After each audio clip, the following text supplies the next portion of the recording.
আমিরকে হত্যা করার পর পদ্মার উক্তি ছিল, ক্ষমা করো পৃথিবী, আমি তাকে ঘৃণা করতে পারিনি, তাকে আমি নিষ্ঠুর মৃত্যু দিতে পারিনি,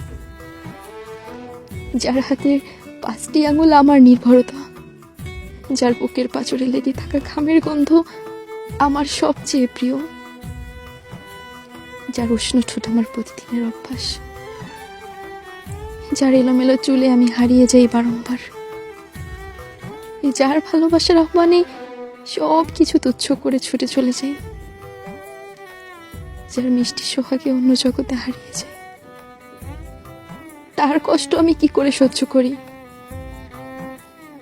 লোকে বলে স্বামীর বা পাঁজরের হাড়ে স্ত্রী তৈরি, তাহলে যার পাঁজরে আমার সৃষ্টি, তার আর্তনাদ কি করে শুনি? এই কঠিন কাজ আমার পক্ষে সম্ভব হয়নি। পৃথিবীর সবাইকে বলে দিও, আমার কবরটা যেন আমার স্বামীর কবরের ঠিক বাপাশেই হয়। আমি তাকে ভালোবাসি, যেমন সত্য চন্দ্র সূর্য তেমন সত্য আমি তাকে ভালোবাসি, আমি তাকে ভালোবাসি।